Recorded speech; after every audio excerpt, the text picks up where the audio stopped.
وأشهد أن سيدنا ومولانا محمد حبيب رب العالمين اللهم صل وسلم وبارك وكرم على سيدنا ومولانا محمد وعلى آله وصحبه والتابعين وتابع التابعين ومن تبعهم بإحسان إلى يوم الدين.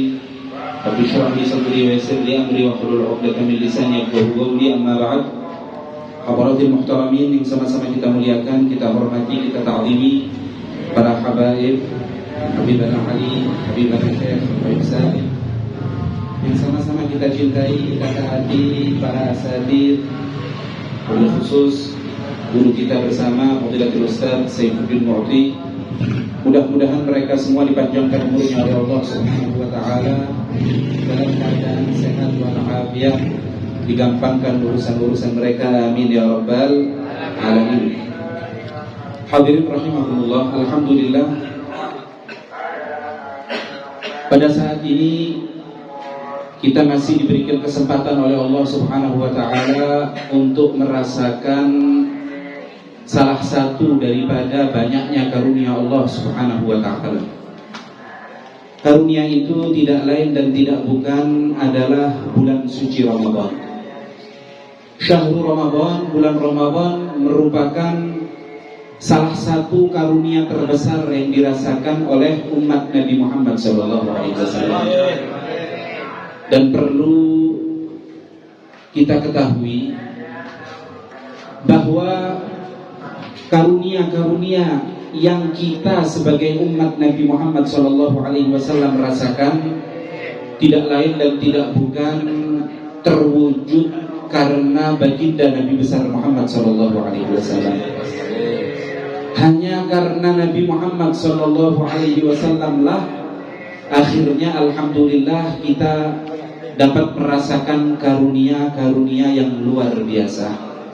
Di antaranya bulan suci Ramadan yang di dalamnya terdapat banyak kemuliaan, cukup salah satunya adalah malam Lailatul Qadar. Jadi sekali lagi, kalau bukan karena Nabi Muhammad SAW, maka tidak ada artinya kita sebagai umat. Kita menjadi mulia, kita menjadi terhormat, kita menjadi umat yang mendapatkan kenikmatan yang banyak luar biasa, lebih daripada umat-umat yang lain. Sekali lagi, hanya karena Nabi besar Muhammad SAW. Kalau kita mau melihat kapasitas kita sebagai umat dari segi badan, fisik, jasmani lah, atau dari segi panjangnya umur, atau dari segi banyaknya ibadah, nggak sebanding kalau mau dibandingkan dengan umat-umat terdahulu. Karena itulah pernah suatu saat Nabi Muhammad SAW beliau terlihat bersedih, termenung. Maka malaikat Jibril mendatangi Nabi Muhammad. Wahai Muhammad, apa yang membuat engkau bersedih? Apa yang membuat engkau termenung? Maka Rasulullah pun menyampaikan, perkara umatku wahai Jibril. Aku melihat umatku ini kesian. Umatku ini kalau mau dibanding dengan umat-umat terdahulu, gak sebanding Jibril. Fisiknya lemah, umat terdahulu kuat-kuat. Kalau mau bangun rumah, mereka memahat gunung sehingga dijadikan rumah. Umat ini gak ada yang memahat gunung untuk dijadikan rumah. Umurnya lebih-lebih lagi. Umat-umat terdahulu itu umurnya ribuan tahun, ratusan tahun. Bahkan pernah diriwayatkan umat terdahulu itu pernah ada yang rumpi duduk. Kesian ya tetangga kita ya, masih kecil udah meninggal. Akhirnya ditanya, lo umur berapa memang kok masih kecil katanya? Baru 200 tahun meninggal sudah. Coba bayangkan 200 tahun mereka katakan masih kecil. Lah umat ini Jibril rata-rata umurnya mabaina sittina wa sab'in, hanya antara 60 dan 70 tahun. Umat terdahulu Jibril ada yang ibadahnya itu sholat selama 200 tahun. Ada yang jihad fisabilillah berperang 200 tahun. Nah umatku Jibril hanya 60 tahun, belum dihabiskan masa kecil, masa kanak-kanak, belum dihabiskan masa remaja, masa lalai, belum dibuat tidur. Nah berapa waktu yang dia pakai untuk ibadah? Sedih Rasulullah SAW. Tapi coba lihat, Allah yang mengasihi, yang mencintai Nabi Muhammad lebih dari apapun. Sehingga ingat, tidak diciptakan manusia, tidak diciptakan alam semesta kecuali karena Nabi Muhammad SAW. Hanya karena Allah ingin menunjukkan kepada yang lain bahwa Allah mencintai Nabi Muhammad, maka kemudian muncul penciptaan-penciptaan yang lain. Artinya apa? Kalau bukan karena Nabi Muhammad, tidak ada penciptaan. Allah sendiri berfirman di hadapan Nabi Adam, "Sadaqta ya Adam, walaulahu ma khalaqtuk wa ma khalaqtul aflak." Kalau bukan karena hambaku yang bernama Muhammad, aku tidak akan menciptakan kamu. Dan aku tidak akan menciptakan alam semesta. Semuanya karena Muhammad. Melihat kekasihnya bersedih, melihat kekasihnya yang meratapi akan nasib daripada umatnya, yang mana umurnya sudah pendek-pendek, fisiknya tidak kuat, yang gak sebanding dengan umat yang lain.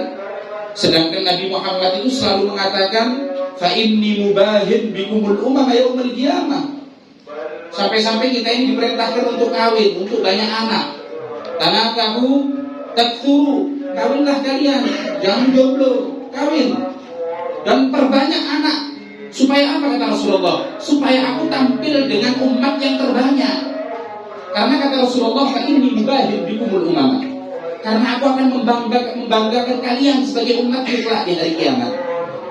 Coba lihat Rasulullah, gak mikir keluarganya, gak mikir anaknya, tapi yang dipikir adalah umatnya. Selalu umatnya. Sampai di akhir hayatnya, apa yang keluar, kalimat yang keluar dari mulut mulia beliau, lisan mulia beliau, ummati.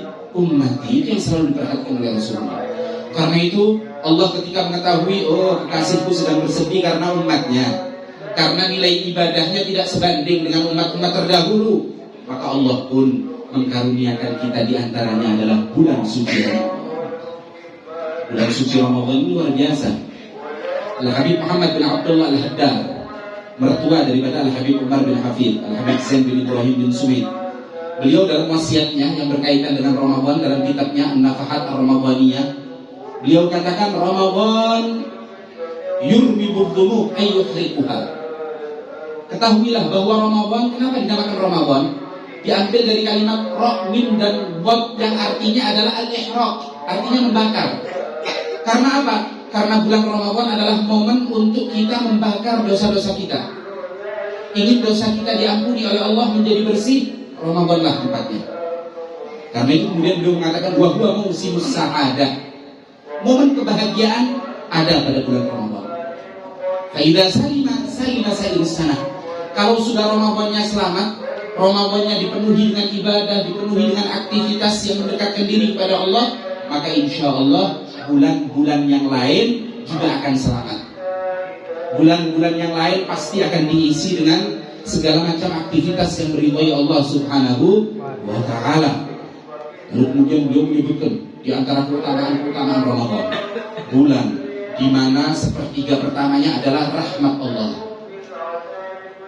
sepertiga keduanya adalah maghfirah, ampunan Allah, sepertiga terakhir adalah hiqqun minan nar. Allah akan membagikan sertifikat kebebasan dari api neraka. Luar biasa. Bulan di mana amalan yang akan kita lakukan dilipat gandakan oleh Allah, sehingga walaupun sehari di dalam Ramadan, nilainya kalau di luar Ramadan bisa tahunan. Hanya satu hari kita di Ramadan, amalan-amalan yang kita lakukan di Ramadan, kalau kita bandingkan dengan waktu yang lain, maka nilainya mungkin bisa tahunan. Oleh karena itu Ramadan momen yang luar biasa. Cukup satu hadis yang akan saya sampaikan, yang diriwayatkan oleh Al-Imam Al-Baihaqi dalam kitab Sunannya. Beliau mengatakan, qala sallallahu alaihi wasallam, naumus shaimi ibadah. Tidurnya orang yang puasa dalam bulan Ramadan itu dianggap beribadah kepada Allah Subhanahu wa taala. Bayangkan kalau enggak tidur, kalau dia baca Al-Qur'an, tidurnya dinilai ibadah. Loh, artinya apa? Tidak ada satu detik pun yang berlalu bagi orang yang berpuasa kecuali pasti pahala-pahala akan tertulis untuk dia. Karena tidurnya saja ibadah. Wasumtuhu tasbih. Kalau dia tidak dalam keadaan tidur, kalau dia dalam keadaan terjaga, tapi dia nggak berzikir, tapi dia nggak baca Al-Quran, somtuhu tasbih. Diamnya dia dianggap seakan-akan dia bertasbih, mengucapkan tasbih kepada Allah Subhanahu wa taala. Berarti dianggap seakan-akan dia berzikir. Ini kehebatan orang yang berpuasa. Lalu kemudian wa amaluhu mudha'af. Amalan yang dia lakukan akan dilipat gandakan oleh Allah. Kita ini kalau di bulan Ramadan sholat sunnah, itu seakan-akan di luar Ramadan Anda melakukan 70 kali sholat sunnah.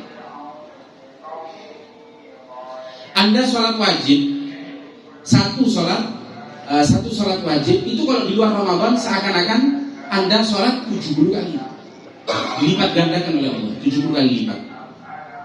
Itulah maksud daripada sabda Rasul SAW, faman adda fihi khoslatan minal khair kana kaman adda fariidatan fima siwa, wa man adda fariidatan fihi kana kaman adda sab'ina fariidatan fima siwa. Orang yang mengerjakan satu perbuatan sunnah seakan-akan mengerjakan satu perbuatan fardu, berarti nilainya berapa? 70 kali lipat. Dan orang yang mengerjakan satu fardu seakan-akan dia mengerjakan 70 kali fardu tersebut. Itu kalau sholat biasa. Kalau Anda sandingkan dengan siwak, satu sholat dengan siwak nilainya 70 kali lipat sholat yang tanpa siwak. Lo bisa dibayangkan kalau kita sholat menggunakan siwak di bulan Ramadan, berapa yang kita terima? Anda sholat zuhur tadi, sekali Anda sholat zuhur. Kalau di luar Ramadan seakan-akan Anda sholat berapa kali? 70 kali, kalau tanpa siwak. Kalau pakai siwak berarti berapa kali? 4.900 kali Anda sholat zuhur. Coba bayangkan. Berarti tadi kita sholat zuhur berapa? 4.900 kali, bayangkan. Ustaz tadi tidak boleh siwakan, makruh Ustaz. Tahu kapan kita meninggalkan siwak karena dilarang oleh syariat, maka ketika kita sholat tanpa siwak seakan-akan kita sholat dengan siwak, karena yang melarang kita syariat. Jangankan kalau tidak ada larangan dari syariat, Anda biasa pakai siwak, suatu saat Anda kelupaan, nggak punya sarana untuk siwak, maka Anda sholat tanpa siwak pun karena kebiasaan Anda menggunakan siwak, tetap Anda ditulis seakan-akan menggunakan siwak. Coba bayangkan, bisa dilihat bagaimana karunia Allah di bulan Ramadan ini luar biasa. Karena ini betul-betul musim sa'adah, musim untuk kita mendapatkan kebahagiaan. Amalnya mudha'af, amalnya dilipat gandakan oleh Allah Subhanahu wa taala. Lalu kemudian apa? Wa du'a'uhu mustajab. Doa yang dipanjatkan oleh orang yang berpuasa mustajab. Harus yakin karena yang menyampaikan Rasulullah. Ya Aisyah, inna lis-shaimi da'watun mustajabah.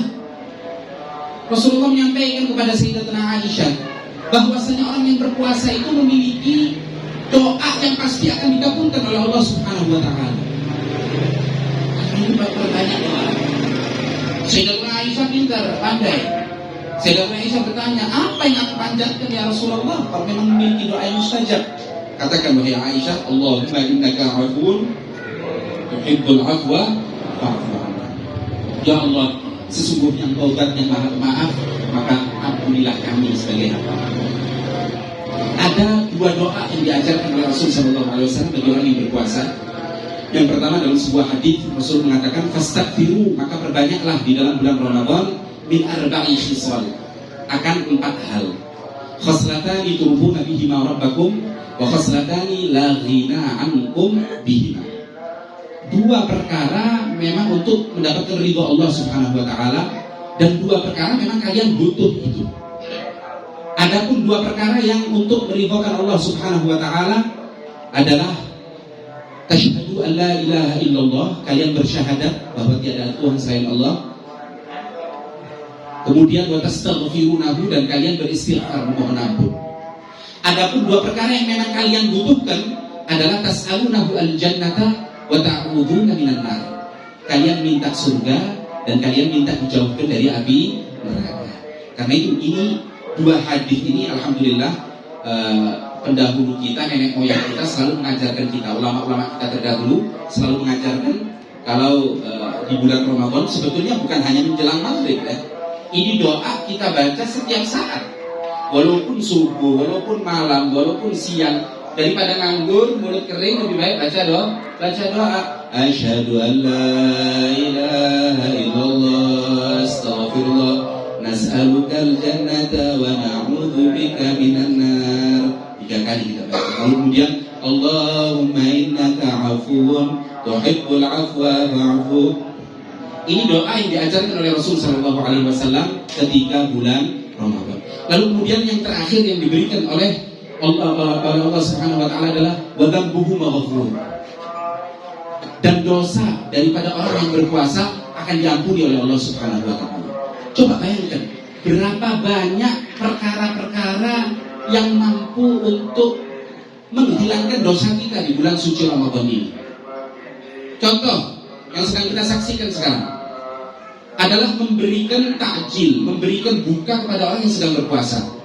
Yang alhamdulillah Pak Haji Soleh ini diberikan hidayah oleh Allah Subhanahu wa taala dapat melaksanakan hal tersebut. Ini sebagai contoh. Ini merupakan perkara yang luar biasa. Kata Rasul sallallahu alaihi wasallam, "Man fattara fihi as-sha'ima kana dzalika maghfiratan li dhunubihi wa 'itqa raqabatihi minan nar wa kana lahu mithlu ajri man shamahu min ghairi an yanqusa min ajrihi syai'un." 3 yang akan didapatkan oleh orang yang mau memberikan takjil pada orang yang berpuasa. Yang pertama, itu merupakan pelebur dosa-dosa yang telah dia lakukan. Yang kedua, dia akan dibebaskan dari api neraka insyaallah. Dan yang ketiga, apapun pahala yang dirasakan oleh mereka yang diberikan takjil tadi itu, coba lihat berapa banyak yang berpuasa sekarang. Ibadah yang dilakukan dari mulai tadi pagi sampai nanti menjelang maghrib, yang dilakukan oleh mereka, pahala yang mereka terima, semuanya akan diberikan kepada orang yang memberikan takjil. Luar biasa. Sahabat ngomong sama Rasulullah, "Ya Rasulullah, laisa kulluna yajidu ma faqara bihi shaim." Enggak semuanya memiliki harta untuk kemudian dibuat mengundang orang untuk takjil. Kata Rasulullah, enggak perlu itu. Allah itu melihat kadar kemampuan hamba. Kita enggak pernah dipaksa untuk sebatas lebih daripada batas kemampuan kita. Enggak pernah. Lakukan apa semampumu, Allah lebih tahu. Apa kemampuanmu, kadar kemampuan. Karena itu Rasulullah SAW mengatakan, "Yu'tillahu hadzal ajra man fattara as-sha'ima 'ala tamratin aw madqati labanin aw syarbati ma." Allah akan memberikan pahala yang tadi bukan dengan makanan yang mewah, atau bukan, sekalipun kalian berikan 1 kurma saja, itu kemampuan kalian. Bib, saya bisa beli cuma kurma atau tidak, cuma beli kurma semampunya, 1 kilo, setengah kilo, berikan ke mushola. Kalau memang nggak mampu mengundang di rumahnya, berikan ke mushola supaya dipakai untuk takjil, maka pahala tadi akan kalian dapatkan juga. Atau seteguk air kalau memang nggak bisa, nggak ada uang sama sekali, Bib, ambil air minum dengan kekuatan yang kita miliki, ambil air minum, lalu kemudian berikan kepada mereka orang yang mau berbuka puasa, sama pahalanya. Karena Allah tidak pernah membanding-bandingkan yang kaya maupun yang miskin, tapi yang dilihat oleh Allah kadar kemauannya dan kemampuannya. Kapan memiliki kemampuan, maka pasti Allah akan memberikan pahala tersebut. Ini pahala yang luar biasa yang didapatkan oleh orang yang puasa Ramadan. Mudah-mudahan Allah Subhanahu wa taala menjadikan Ramadan kita kali ini adalah Ramadan yang membuka pintu hati kita, sehingga kita menyadari bahwa kehidupan di dunia ini hanya sesaat, hanya sementara, dan kita dapat memaksimalkan waktu hidup kita hanya untuk Allah Subhanahu wa taala, sebagaimana yang dilakukan oleh figur yang sedang kita kauli pada saat ini, yaitu Sayyidatuna Khadijah, istri Nabi Muhammad SAW. Wanita yang cerdas, wanita yang ngerti kehidupan dunia sesaat sementara, yang penting akhirat. Beliau kerahkan semua hartanya, semua kemampuannya hanya untuk membantu suaminya Nabi Muhammad SAW untuk menyebarkan dakwah Islam. Ini yang dia lakukan, sehingga akhirnya Sayyidatuna Khadijah pun mendapatkan kemuliaan. Di antaranya Allah titip salam untuk Sayyidatuna Khadijah.